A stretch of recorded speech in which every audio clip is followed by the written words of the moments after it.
hoje, aliás, sempre nós tivemos a preocupação de preservar esse legado que é o sistema Wing Chun. Tá? O senhor acredita que esse estudo que o senhor está tendo com relação a esses sinólogos deu uma outra visão para o senhor em relação a essa preservação, a importância dessa preservação? Ampliou a minha visão de preservação e a importância dessa preservação, e compreendendo melhor o que representa essa preservação. Muitas vezes a preservação, a gente imagina algo, né, já existente, acabado, e que vamos preservá-lo. E a ideia não é essa. Por quê? Porque, principalmente, tratando-se o Kung Fu, o sistema Wing Chun, no caso, como você se referiu, como algo, como um patrimônio cultural que é imaterial, como é que nós podemos preservá-lo? Por isso que, junto com a preservação, existe uma expressão que é muito usada pela Unesco, nesse sentido, que eu acho que é essencial, é a revitalização.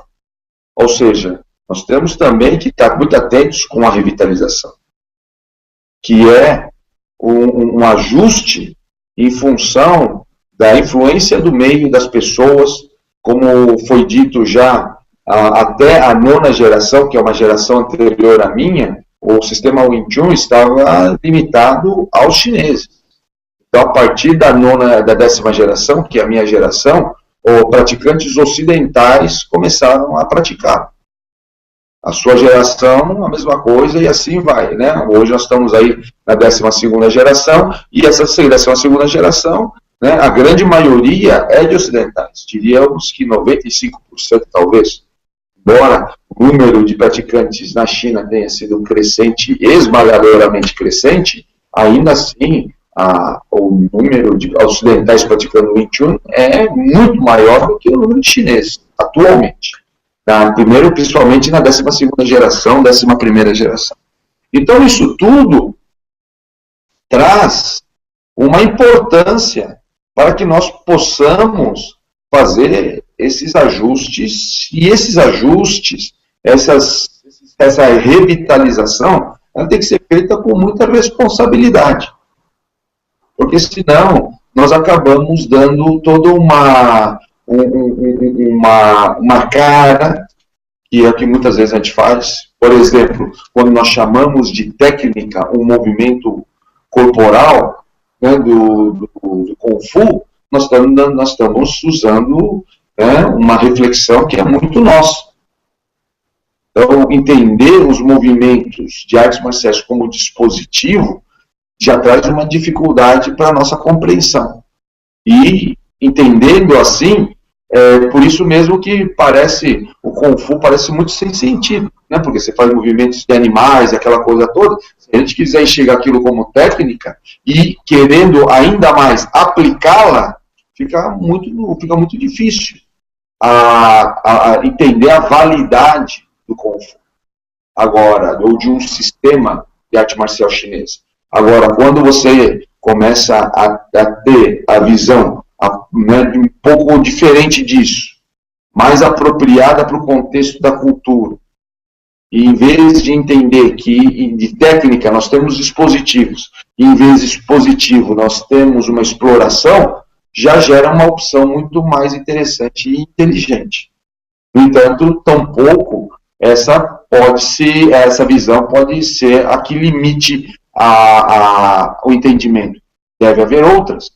Essas outras visões devem ser também exploradas e estudadas, né? Porque é isso que caracteriza essa revitalização. Agora, quando nós temos uma revitalização, que não é necessariamente uma revitalização, mas uma adaptação para a cultura, mas matando muitas vezes o potencial que o Kung Fu oferece, aí nós estamos em perigo, né? Então, muitas vezes, acontece aquilo que Grão-Mestre Moyat nos alertou em 2000, quando ele falou que, dentro de uma determinada proposta, o próprio Wing Chun não sobreviveria ao século XXI.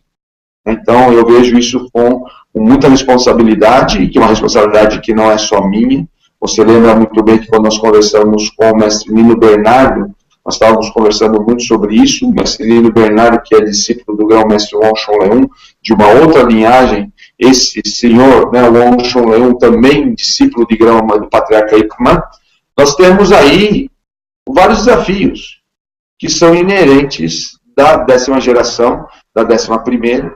Nós tivemos recentemente o falecimento do grão-mestre Tsui Seung-Tin, né, e que era um dos grandes ícones da 9ª geração, e então você vai vendo que cada vez mais a responsabilidade vai se repousando da preservação e da salvaguarda, por isso que eu prefiro a palavra salvaguarda, que também é uma palavra muito usada dentro do programa da Unesco, do sistema Wing Chun. Essa salvaguarda depende muito da revitalização inteligente e responsável que, né, cada geração tem que fazer, e nesse momento eu diria que a 10ª geração é a geração responsável nesse sentido. Então, o senhor acredita que somente hoje em dia o fato de nós termos milhares e milhares e milhares de praticantes de Wing Chun, né, não é o suficiente, então, para que essa arte ela tenha uma preservação para os próximos anos? Então precisaria de uma revitalização, uma ressignificação? Porque a quantidade, ela pode, não garante a qualidade. Então, por isso que, né, é muito importante nós termos o equilíbrio. Não estou dizendo tampouco que a quantidade não é bem vista, mas tem que existir, não adianta só nós massificarmos ou popularizarmos o Wing Chun. Nós temos também que ter pessoas que vão fazer um estudo mais aprofundado e que muitas vezes não é de acesso a muitas pessoas. Por quê? Porque ele entra num grau de profundidade que muitas vezes não interessa a expectativa das pessoas hoje em dia. Então, por isso que mais do que a popularidade, mais do que a massificação, o mais importante é a diversidade. Se nós tirarmos a quantidade e a diversidade, aí eu acho que nós estamos com um bom papel. Né? Por quê? Porque a diversidade é fundamental. Por isso que eu sou muito contra essa questão da acusação de que um é charlatão, outro é isso, outro é aquilo. Por quê? Porque é importante a diversidade. E é importante também, é óbvio, usar a inteligência. Né? As pessoas elas devem usar a sua inteligência para fazer as suas opções. Então, agora, é importante que, sim, as pessoas tenham possibilidade de enxergar as diversas possibilidades existentes dentro da expressão do Kung Fu. Isso eu acho que é muito importante. Bom, Confúcio, ou seja, a arte marcial chinesa, ela é fruto da cultura chinesa. Então, nós podemos separar. Eu acho que, inclusive, né, nós que não somos chineses, seria interessante o estudo do Kung Fu, ou seja, da cultura chinesa, inicialmente no que tange diretamente, ou talvez um pouco indiretamente, mas não tão indiretamente, a questão da cultura, a questão do que tange às artes marciais. Então, é claro que, a partir das artes marciais, a pessoa vai ter um melhor entendimento da cultura chinesa, e a gente tem aí vários exemplos de discípulos e alunos que tiveram contato com os chineses, e as pessoas se surpreenderam com o entendimento que as pessoas tinham da cultura chinesa. Né? Mas, eu penso que a cultura chinesa, ela, né, usando até essa premissa muito interessante do professor Juliano, que fala da cultura chinesa tendo como base esse pensamento estratégico, ou seja, a cultura chinesa ela é, acima de tudo, estratégica, não mística, como, né, muita gente, às vezes, né, é levada a crer, mais do que mística, é estratégica. O que é interessante nisso tudo é que, mesmo esses sinólogos não tendo necessariamente praticado uma arte marcial, você observa que a fala que eles, né, apresentam ressona diretamente ao pensamento da experiência, por exemplo, que eu tive com o grão-mestre Moyá. Então, isso é uma coisa que me agrada muito. Primeiro porque, quando o grão-mestre Moyá estava vivo, muita gente achava que muitas das coisas que ele falava era exclusivamente dele. E hoje, eu acho que esse estudo que nós fazemos, mostramos que, não, isso daí está muito além dele. Claro que ele, né, com sua inteligência, que lhe era peculiar, ele trouxe toda uma interpretação, uma riqueza de interpretação, aquilo inclusive nesse desafio de fazer a ponte entre a China e o Ocidente, visto que ele foi um dos grandes introdutores do Wing Chun no Ocidente. Mas, o que nos causa, não só, na verdade, não estranheza, mas grande admiração, é observar como que esses acadêmicos, eles conseguem fazer uma boa interpretação, principalmente em termos de linguagem, com relação ao pensamento estratégico. Nós que tivemos a oportunidade de viver a experiência, muitas vezes, a forma como eles apresentam realmente é surpreendente. Então, eu vejo que tudo isso traz uma contribuição. Claro que, por exemplo, nós temos aí professores de ascendência chinesa, chineses muitas vezes, como, por exemplo, o professor Hong Cho-un, ou o professor Ni, Pei-Min, que são professores de universidades americanas, que trazem uma contribuição muito relevante. Uma contribuição muito relevante, por quê? Porque, por exemplo, o professor Ni, ele é um especialista em Kung Fu, mas não Kung Fu arte marcial, Kung Fu no seu sentido mais amplo. Então, isso traz uma ressonância muito grande para a reflexão sobre o que é Kung Fu, que foi feita e apresentada por grão-mestre Moyá logo nos primeiros anos de sua vinda para os Estados Unidos, ou seja, no começo da década de 1970. Então, isso daí, quer dizer, na década de 70, nos anos 1970, é muito interessante observar, então, como que a preocupação, por isso que, em termos de preocupação, eu diria que grão-mestre Moyá é um pioneiro no sentido de fazer essa ponte, e, infelizmente, naquela época, ainda tudo era muito limitado. Lembrando que o presidente Nixon, dos Estados Unidos, fez a sua visita à China em 1972. E fez essa visita através de uma negociação intensa e representou cerca de 40 viagens do secretário de Estado, Henry Kissinger, para o Império do Meio, ou seja, para a China. Culminou nesse livro, que é um livro que tem em português, que eu acho muito importante, que é o livro que chama Sobre a China. Inclusive, foi ofertado a mim pelo Jones.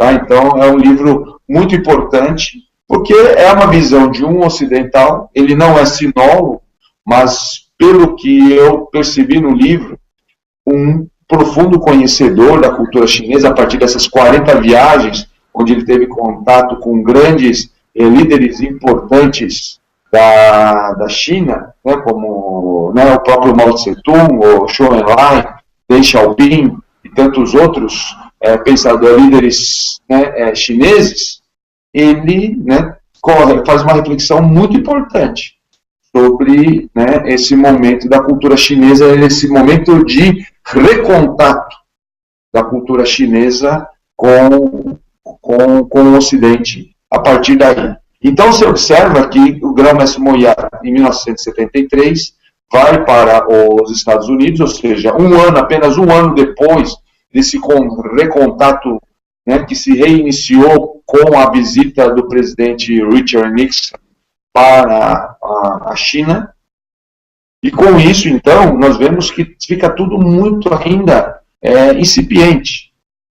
Até esse momento, nós tínhamos contato com Kung Fu através de uma série norte-americana, de mesmo nome, e onde tudo era, né, muito vago, não se tinha contato exatamente do que é a visão que nós tínhamos do monastério Shaolin, por exemplo, era o que se apresentava na série Kung Fu. Lembrando que o que foi usado para representar o monastério Shaolin foi um castelo que anteriormente foi usado para um filme do Rei Arthur, mostrando que era justamente, né, camelô, e que, né, foi depois adaptado em função da verba e tudo mais para ser o monastério Shaolin. E aquelas roupas todas cor de abóbora que você via, né, e aquela questão de chamar de gafanhoto e tudo mais, é uma questão que foi trabalhada, claro, com consultores, né, nós tivemos aí alguns mestres de Kung Fu que fizeram a consultoria para esse filme, mas mesmo assim tudo muito incipiente, né, muito longe de uma pesquisa mais aprofundada e, né, sobre a cultura chinesa, que você observa inclusive em obras posteriores. Se você observar obras que nem os filmes da Disney, né, como Mulan, ou outras obras, e que é filme infantil, inclusive, ou outras obras que nem o Kung Fu Panda, você vê uma pesquisa muito mais acurada com relação à cultura chinesa, sabe? Que o próprio filme Kung Fu, que trouxe toda, né, o interesse, vamos dizer assim, da audiência ocidental, particularmente norte-americana, mas também nós, eu lembro que a gente assistia esse filme aí em preto e em branco, né, na década de 70, né, para a cultura chinesa. O interesse para a cultura chinesa veio através de Hollywood, né? Não deixando de esquecer, obviamente, né, o filme Operação Dragão, que teve um marco muito importante para a febre do Kung Fu no Ocidente, né? Um filme estrelado por Bruce Lee, uma produção sino-americana que, né, foi lançado uma semana depois do falecimento, né, do astro.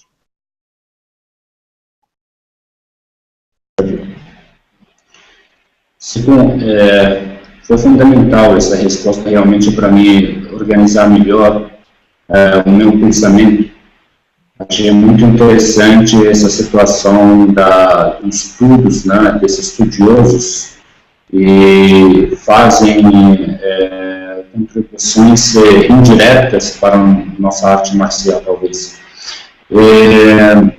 Eu sei muito bem que o Qigong, através do contato com o Sikai Kung, teve oportunidades, inúmeras oportunidades de entender melhor a cultura chinesa. Eu vejo também a preocupação do Qigong atualmente também nos estudos genealógicos, inclusive no estudo sobre os sinônimos. Pergunta por curiosidade: teve alguma obra, alguma passagem que foi, ao seu entender, muito marcante para a ampliação do seu conhecimento que teve junto com o Sikai Kung? Não teve uma obra em particular. Muitas vezes as pessoas até têm a impressão que eu valorizo mais o professor Juliano que os outros, mas isso não é verdade. O que acontece com o professor Juliano, que ele, por ele ter feito ter uma formação, tanto dentro da cultura grega como da cultura chinesa, ele teve, vamos dizer assim, um mérito, se é que nós podemos chamar assim, de fazer uma ligação e uma correspondência e nos alertou sobre muitos equívocos que acontecem. Por outro lado, nós temos, por exemplo, o professor Roger Ames, que é um professor norte-americano, que faz um trabalho muito importante para fazer uma releitura dos clássicos chineses, visto que, na época, esses clássicos, eles tinham uma influência, quando foram traduzidos, tinha uma influência muito grande, inclusive, de reflexões religiosas, porque foram os primeiros tradutores, eles eram sacerdotes cristãos. Então, faziam uma série de analogias, né, dentro daquela perspectiva de achar que existia uma correspondência. E o professor Ames, ele lidera um movimento justamente para fazer uma releitura desses clássicos, no sentido de agora acreditar que nós estamos maduros o suficientes para fazer uma tradução mais isenta e uma tradução mais que possa refletir melhor para nós o entendimento da cultura chinesa.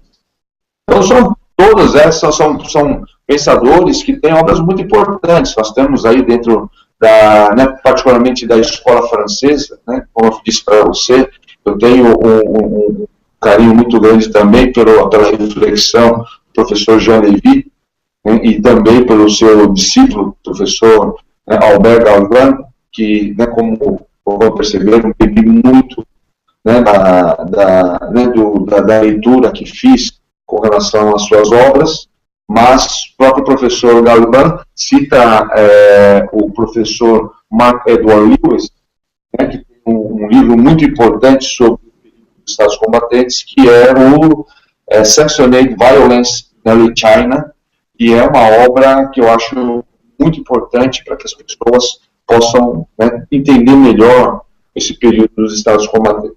Por curiosidade, eu queria, né, dizer que o primeiro sinólogo que eu tive a oportunidade de ler foi o professor René Guinon, né, que é um dos, vamos dizer assim, os pioneiros do estudo da China, né, na França, um dos decanos dessa reflexão, além, obviamente, né, de outros sinólogos. Né.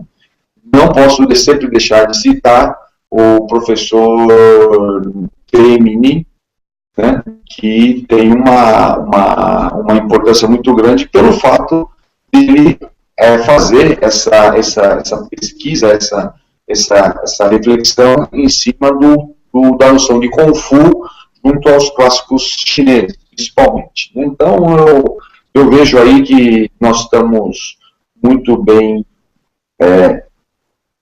cercados de profissionais excelentes, inclusive, por exemplo, o suíço François Pilleter, que é um especialista em Chuang Tzu, que é um pensador muito importante dentro da China. Então, nós temos aí dezenas de sinólogos que eu acho que vale a pena todo artista marcial, né, pelo menos, fazer uma pequena visita, para que a gente possa aprender um pouco mais. A experiência, obviamente, que nós temos junto com os nossos mestres, e a experiência marcial, ela é ímpar e fundamental. Não estou dizendo que esses sinólogos vão substituir essa experiência. Nunca. Um livro irá substituir a experiência vivida por nós, porque essa é a essência do Kung Fu. Tá? Aliás, isso citando também uma outra sinóloga francesa, de ascendência chinesa, a professora Annie Chang, né, que justamente coloca no seu livro uma passagem de Chuang Tzu que fala justamente sobre isso, né, sobre a importância da experiência vivida em contraponto com o livro. Então, quando isso é aí que nós vemos a importância do Sanfar. Mas o livro é importante para que nós possamos traduzir essa experiência, ainda que com grandes perdas, para a sociedade formal, para o mundo acadêmico, de onde a sociedade formal se alimenta de conhecimento. Por quê? Porque é aí que entra toda essa questão, né, do estudo e da linguagem. Então, por isso que eu, né, humildemente, né, me fundo para que eu possa enriquecer melhor, né, o meu trabalho e poder passar, inclusive, para os meus discípulos esse tipo, né, de linguagem. Por quê? Porque é uma linguagem que é necessária hoje, visto a dimensão de praticantes chineses e não chineses. Né? Essa proporção ela é muito desigual. Então, a grande maioria dos praticantes de Wing Chun hoje são não chineses. E eles merecem ter acesso a determinados aspectos do sistema que muitas vezes se perdem. E tampouco eu quero dizer que nós devemos reproduzir o que os chineses fazem, porque nós não somos chineses, pelo simples fato de não sermos chineses. Então, por isso que existe todo um longo caminho para percorrer, um caminho que eu acho que deve ser continuado pelos representantes da 11ª geração, e, por que não, também já pelos representantes da 12ª geração, na qual você, Charles, se inclui. Tá? Então, é muito importante nós estarmos muito atentos a isso, porque esses estudos devem ser feitos, mas sempre pautados na experiência vivida. Por isso que eu sempre coloco isso, né? A importância que esse sinólogo, o trabalho que eles desenvolvem, tem para mim, está no que tange a tradução, a capacidade de transformar em palavras os ensinamentos que recebi de Grão-Mestre Moyano. É isso que eu acho que é interessante, importante. Né? E não mais. E não tenho a ambição de extrapolar esse aspecto pelo simples fato de, primeiro, né, eu não ter o conhecimento profundo da cultura. Quer dizer, o contato que eu tive com a cultura chinesa, ela se limita ao âmbito marcial, ao âmbito da experiência que tive não só com a família Kung Fu, né, ou seja, com o Grão-Mestre Moyano, mas com aquilo que acarretou a consequência disso, porque Grão-Mestre Moyano, por ser uma figura ilustre dentro da comunidade chinesa dos Estados Unidos e também de Hong Kong, né, nos permitiu, então, contatos e acessos, né, que estão direto e indiretamente ligados às suas atividades. Mas não mais do que isso, porque, afinal de contas, né, a vida é curta e nós temos que ter essa área de concentração. E a área de concentração de estudo é essa, né? Então, sempre ligado às artes marciais. Concluindo, eu sou apenas, né, um mestre de artes marciais chinesa, e por isso eu me limito a esse estudo.